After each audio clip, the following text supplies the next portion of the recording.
packed with spectators waiting their chance to see the president. On November 22nd, 1963, in Dallas, that changed forever. Who has been hit, if anybody's been hit, but apparently something is wrong here. Something is terribly. President Kennedy has been assassinated. It's official now. The president is dead. Anyone old enough to remember can tell you exactly where they were that day. I remember being in school and my teacher crying, Miss Bedzina, and we didn't know what was going on. I was in elementary school, and I remember they just sent you all home. Nobody thought anything. Right. You just were let go. The world came to a stop.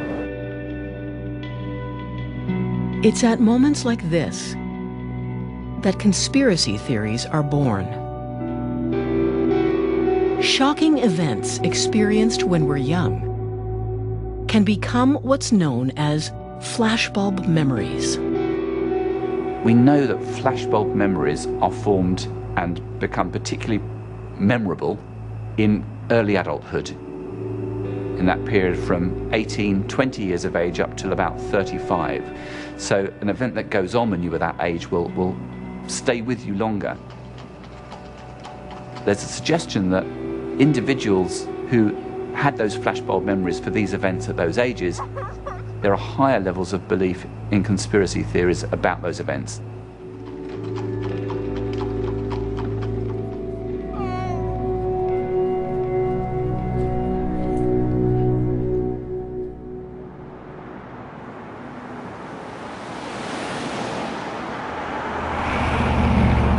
Half a century after the Kennedy assassination, thousands still come to Dealey Plaza. We found empty rifle holes, and it looked like the man had been there for some time. To see the Texas School Book Depository and a window on the 6th floor where a loner named Lee Harvey Oswald allegedly pulled the trigger. We have apprehended the suspect involved in the shooting at the Texas. This is the basement floor of the Dallas. Oswald has been shot. Lee Oswald. For many, the shocking death of the prime suspect at the hands of a strip club owner named Jack Ruby, witnessed by millions on television, has always been just too much to swallow. Oswald fell to the concrete in front of our eyes. They just can't believe Oswald acted alone. Surely Jack Ruby was sent there to silence him. There's a feeling that the public has been lied to by the United States government. And many sociologists and historians can point to the Kennedy assassination as the dividing line for when people lost faith in their government. The official version of events has Lee Harvey Oswald acting alone in firing the fatal shot. But there have been persistent allegations that others may have been part of the plot to kill the president. I've long believed personally that there was more to it than Lee Harvey Oswald. I just can't prove it, and I don't know anyone who can. Down on Dallas's Dealey Plaza, there's no shortage of theories about who was behind the attack and how many shooters there were. Definitely two shooters. Yeah. So you're saying there was a shooter up on the overpass there? Yes, it was. Two. So 1, 2, Two, 3, 4, 5, 6, 7, 8, 9. How many shooters do you think there were? Probably 3. 3 shooters. We got 2, 3, and 9. Triangulated. All right. Michael Shermer is founder of the Skeptics Society, If there's a shooter right here with a rifle, an organization of like-minded scientists and thinkers who are challenging conspiracy believers to prove their theories. the shooter is right where Right this here, orange thing right. is. So he's just That's leaning it. over, bam. He says people accept the conspiracy theorists' version of events because research shows human beings are pre-wired to believe what they're being told. Evolutionary-wise, we're a social primate species, so we do pay attention to what others around us say. You know, we trust our fellow group members, and that when we hear a story, there's probably some value in the story. But we don't live in that world anymore. I heard this story, I saw it on the internet. You know, it's like, it must be true, and that's just our brains tricking us. So the uphill battle for us skeptics is that it's actually in science, it's just the opposite. Don't believe anything you hear until it's proven true. Shermer says conspiracy theories are attractive because our brains are trained to seek out patterns in the information that flows all around us. And when we come to a conclusion, there's a reward. What conspiracies do is they give us a little dopamine hit, like, ooh, I got the pattern, I figured it out, I know what's really going on here. The rub is which patterns are real and which are not. And our brains are not good at making that distinction. Some of the Secret Service agents said shots came from the building. Yeah. Some of them said they came from the grassy knoll. Shermer and other researchers say we're programmed to seek out and select information that supports our existing beliefs. It's called our confirmation bias. So the belief comes first, and then the evidence to support it comes second. And this is true for all of us. And there's another human trait that helps explain why so many people find conspiracy theories so believable. We want the size of the event to have an equally large cause. So JFK, the leader of the free world, killed by a lone nut? A nobody? Come on, that just doesn't feel right. Patrick Lehman has been studying that phenomenon. He gave one group of students a fictional news story to read in which the leader of a country died in an assassin's attack. Other students read a story where the leader survived the attack. Those who read the story about the leader dying were more likely to believe that a conspiracy was involved. The bigger the event, the more likely you are to think that a conspiracy explains it. Partly, it retains this sense that the universe, the world is ordered, predictable, controllable. If we believe that big events are caused by sometimes random or accidental things, that can be quite unsettling. Humans like to believe they have control over what happens to them. Events like the death of Diana upset that kind of wishful thinking. A princess can die because there was a drunk driver. That destroys that sense of predictability. It really blows it apart. Polls have shown that 1/3 of the British people believe that Diana's death was no accident. One of the questions I'm asked as a tour guide, probably more than any other question, is do I believe that it was a conspiracy or that it was just an unfortunate accident? I don't have an answer any more than anyone else does. Security cameras in Paris's Ritz Hotel captured the last minutes of Diana's life. With the paparazzi in hot pursuit, her speeding limousine left the hotel and descended into the Alma Tunnel, where it crashed. Her boyfriend, Dodi Al-Fayed, and the driver were killed on impact. Diana died later in hospital. John McNamara is a retired Scotland Yard police investigator. At the time, he was head of security, working for Mohammed Al-Fayed, Dodi's father. After we buried Dodi, Mohammed turned to me and said, "Do you know, they've done it exactly like she said. They've murdered her." And I couldn't believe what he was telling me.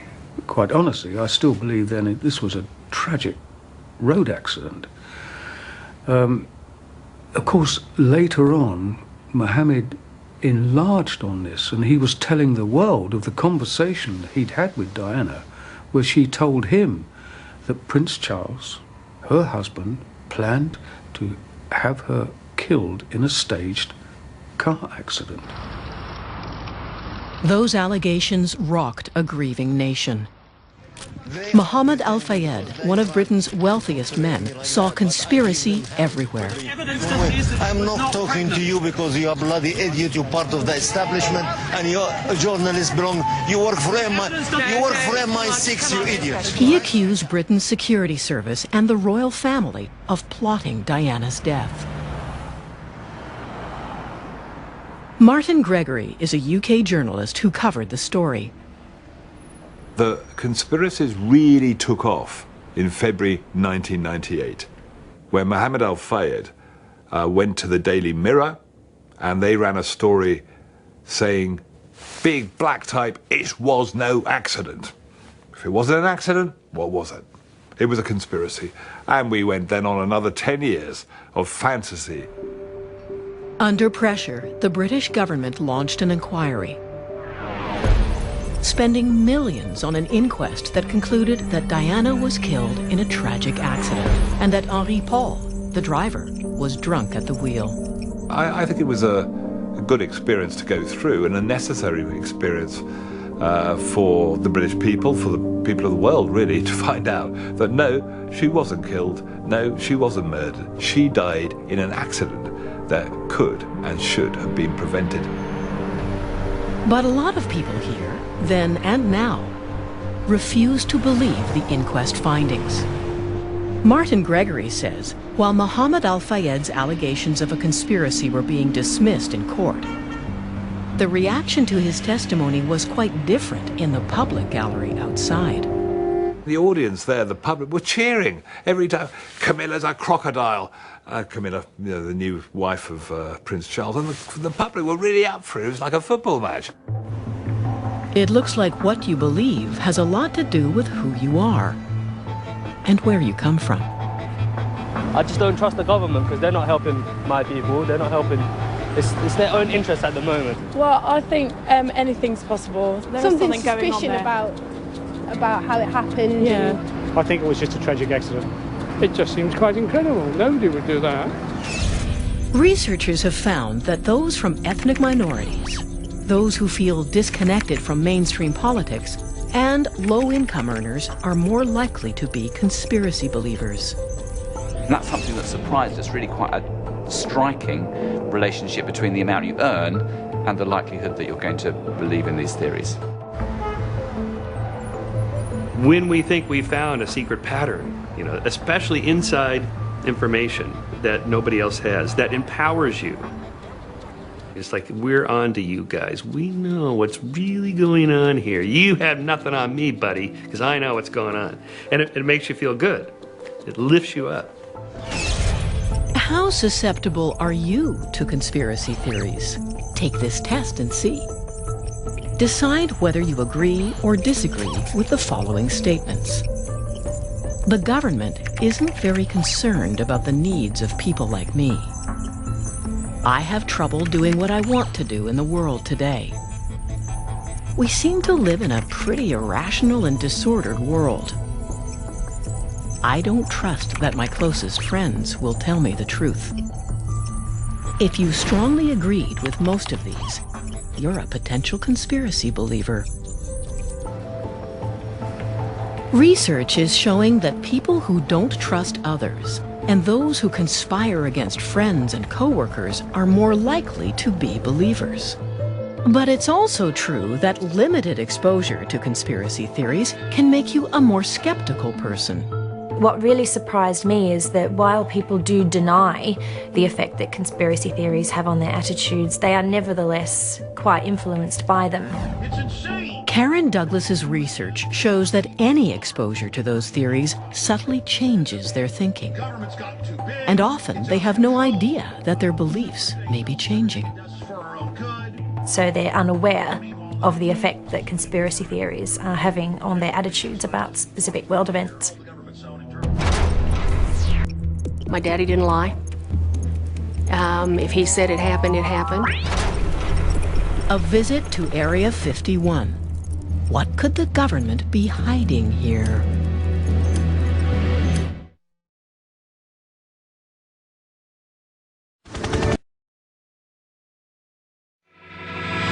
Back to Conspiracy Rising in a moment.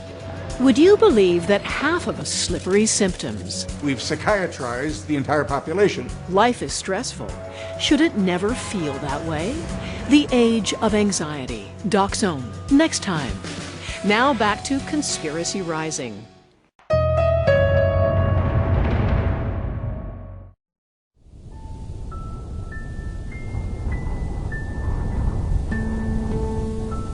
Out in the New Mexico desert, on the edge of the city of Roswell, is where old jetliners come to die.